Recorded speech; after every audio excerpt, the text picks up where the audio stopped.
WhatsApp guys, बात करते हैं आज के एपिसोड के बारे में, एपिसोड 36 के बारे में कि आज हमें क्या क्या देखने को मिला है। तो आपको कल का पता कि यहाँ पे नीचे एलिमिनेट हो गई थी, तो आज हमें कोई वोट आउट देखने को नहीं मिलने वाला था। आज हमें टास्क ही देखने को मिलने वाला था और इस टास्क में ये देखना बहुत इंटरेस्टिंग था कि अलायंसेस अब कैसे जाएंगी। पहले तो मैं इस चीज़ के खिलाफ था यार कि 5 गैंग लीडर्स नहीं होने चाहिए, एटलीस्ट 6 गैंग लीडर्स हो या 4 ही काफ़ी हैं, क्योंकि फिर अलायंसेस बिल्कुल ही अजीब सी बनती हैं। अलायंसेस ऐसे बन ही नहीं पाती, क्योंकि 2 एक साइड पे, 2 एक साइड पे, 3 एक साइड पे, ये क्या अलायंस है? ऐसा कोई अलायंसेस का हिसाब ही नहीं बन पाया।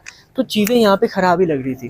फिर हम ये देखते हैं कि जब अलायंसेस की यहाँ पे बात आती है तो नेहा के साथ प्रिंस के अलायंसेस का सीन बन रहा होता है और वहाँ पे रिया को पता चल जाता है कि अब चीज़ें उसके साथ नहीं जाने वाली, क्योंकि यहाँ पे जो गौतम है, गौतम एल्विश के साथ अलायंस में जाना चाहता है। आपको पता है कि गुल्लू के आने के बाद एल्विश की जो अलायंसेस थी ना, वो चेंज हो चुकी थी और यहाँ पे एल्विश को भी पता है कि यार नेहा की गैंग में 2 लोग हैं, ठीक है, और एल्विश की जो गैंग है वो वैसे भी बहुत स्ट्रॉन्ग है। मैं ये नहीं कह रहा कि नेहा की स्ट्रॉन्ग नहीं है, नेहा की गैंग में मनमीत और ऋषभ दोनों बहुत स्ट्रॉन्ग परफॉर्मर है, बट कहीं ना कहीं गुल्लू की वजह से गौतम को यहाँ पे चुनना ज़्यादा पसंद किया एल्विश ने। अब गौतम की एल्विश की अलायंस कंफर्म हो जाती है, दोनों की अलायंस बन जाती है, बट वहाँ पे अब प्रिंस नेहा से बात करता है और नेहा से जब वो बात करता है तो नेहा को कहता है कि अपनी अलायंस बन सकती है। कल भी मैंने बात की थी, तो वैसे भी 2 लोगों के साथ है, तो मेरे साथ अलायंस बनाएगी तो तुझे फ़ायदा होगा। तो यहाँ पे हम देखते हैं कि प्रिंस की जो अलायंस है वो नेहा के साथ बन जाती है। अब जो 2 अलायंसें कंफर्म हो जाती हैं तो वहाँ पे बच जाती है रिया। रिया की अलायंस किसी के साथ नहीं बन पाती, तो रिया यहाँ पे हर एक को कन्विंस करने की ट्राई करती है। रिया यहाँ पे कन्विंस पहले करती है प्रिंस को कि प्रिंस तू मेरे साथ अलायंस तोड़ रहा है, फिर तूने मेरे साथ अलायंस ब्रेक कर दी, और प्रिंस यहाँ पे कहता है कि भाई हाँ मैंने अलायंस ब्रेक कर दी, क्योंकि अब फिनाले जीतना है, फिनाले के करीब आ रहा हूँ, तो मैं ये रिस्क नहीं ले सकता। सेम यहाँ पे बात आती है गौतम पे, तो रिया कहती है जी तू ही मेरे से अलायंस बना ले, तू ही अलायंस बना के चल ले भाई मेरे साथ। बट वहाँ पे गौतम भी मना कर देता, वो कहता है बस अब नहीं अलायंस होगी, अब कोई बात नहीं होगी।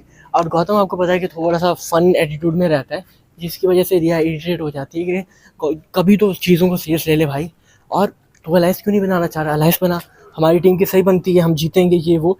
बट वहाँ पे गौतम बात ही नहीं मानता, गौतम सुनता ही नहीं, और गौतम कहता है कि भाई अब अलायंस नहीं बनेगी, मैंने जो सोच लिया।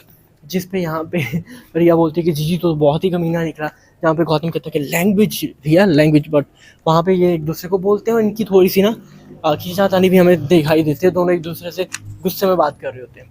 फिर यहाँ पे अलायंस तो ऑल सेट अलायंस तो बन गई थी, रिया साइडलाइन हो गई थी और बाकी दोनों गैंग ने टास्क परफॉर्म करना था।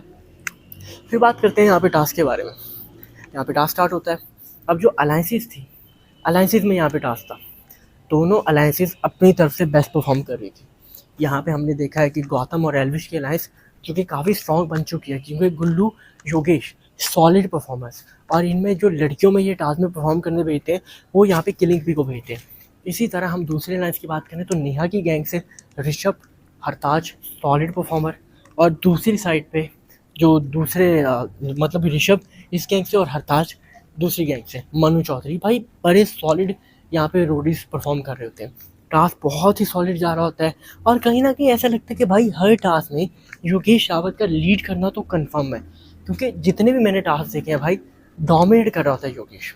अगर आप टास्क की बात करते हो ना, तो टास्क में तो आई थिंक योगेश को बीट करना किसी के लिए भी बहुत मुश्किल हो जाता है, क्योंकि जिस तरह से उसकी टास्क में परफॉर्मेंस रहती है ना, वो बताता है कि वो कितना सॉलिड है। अब आपको पता है कि रिया की जो गैंग है उसमें यहाँ पे जिमी है, बट आज के एपिसोड में ऐसा लगता है कि जिमी नजर ही नहीं आई, तो जिमी को साइडलाइन किया गया, ठीक है। अब जहाँ पे जो टास्क होता है वहाँ पे कहीं ना कहीं सिचुएशन ऐसी बन जाती है कि जब धक्कम पेल करते हैं, एक दूसरे को धक्के देते हैं, तो वहाँ पे किलिंग पी को इंजरी हो जाती है, किलिंग पी उस साइड से गिरती है और किलिंग पी को इंजरी हो जाती है। अब यहाँ पे मैं आपको बताता जाऊँ कि जो अलायंसेज हैं, जो अलायंसेज बन गई हैं, इन अलायंसेज में किस गैंग को यहाँ पे जीतने का मौका मिलने वाला है। तो जो इस अलायंसेज में गैंग जीती है तो वो ये है कि यहाँ पे एल्विश यादव और गौतम गुलाटी की जो अलायंस है वो यहाँ पे इस टास्क को नहीं जीत पाई है।